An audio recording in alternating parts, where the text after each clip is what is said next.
जय श्री श्याम दोस्तों, आज की कहानियों में आपका स्वागत है। गोपाष्टमी क्यों मनाई जाती है और उसकी व्रत की कथा। हिंदू धर्म में गोपाष्टमी का पूर्व धूमधाम से मनाया जाता है। इस दिन भगवान श्री कृष्ण गौ माता की पूजा का विधान है। गोपाष्टमी का त्योहार हर साल कार्तिक माह के शुक्ल पक्ष की अष्टमी तिथि को मनाया जाता है।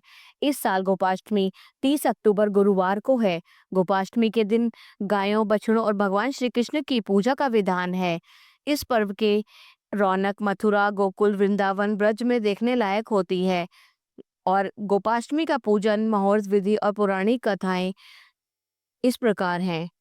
गोपाष्टमी का महत्व। मान्यता है कि इस दिन भगवान श्री कृष्ण व गौ माता की पूजा करने से जीवन में सुख, समृद्धि व खुशहाली आती है। कार्यों की बाधाएं दूर होती हैं और मनवांछित फल की प्राप्ति होती है। गोपाष्टमी की पूजा विधि। इस दिन स्नान आदि करके स्वच्छ वस्त्र धारण करें। अब पूजा स्थल की साफ सफाई करके एक चौकी में भगवान श्री कृष्ण और गौ माता की मूर्ति या तस्वीर स्थापित करें। अब विधि विधान से पूजा अर्चना करें। अंत में धूप दीप से आरती उतारें और भोग लगाएं। परिवारजनों में प्रसाद को वितरित करें। पौराणिक कथा। पौराणिक कथा के अनुसार भगवान श्री कृष्ण ने जब अपनी बाल्यावस्था के छठे वर्ष में प्रवेश किया तो उन्होंने अपनी माता यशोदा से कहा कि वे गाय चराना चाहते हैं। यशोदा माता ने भगवान श्री कृष्ण से कहा कि पहले बाबा नंद से पूछो, तब ही जाना।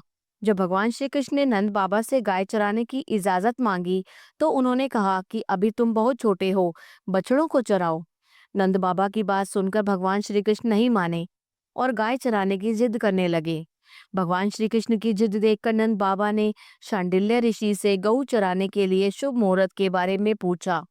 तब उन्होंने बताया कि कार्तिक माह के शुक्ल पक्ष की अष्टमी तिथि का शुभ है। उसी दिन नंद बाबा से इजाजत मिलने पर भगवान श्री कृष्ण ने पहली बार गायों को चराया था।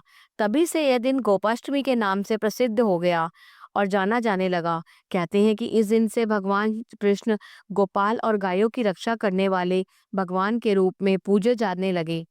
एक अन्य पुरानी कथा के अनुसार एक बार सभी ब्रिजवासी इंद्र भगवान की पूजा कर रहे थे। तब उन्होंने भगवान श्री कृष्ण को समझाया कि वर्षा का कारण भगवान इंद्र नहीं बल्कि गोवर्धन पर्वत है।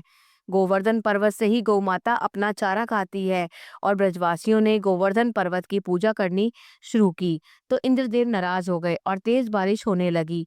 तब भगवान श्री कृष्ण ने 7 दिनों तक अपनी छोटी उंगली पर गोवर्धन पर्वत उठाकर ब्रजवासियों और पशुओं की रक्षा की। 7 दिनों के बाद गोपाष्टमी के दिन ही इंद्रदेव ने अपनी हार स्वीकार की और भगवान श्री कृष्ण से माफी मांगी। अगर आपको ये कथा पसंद आई तो कृपया करके इसे लाइक कीजिए और शेयर कीजिए। जय श्री श्याम।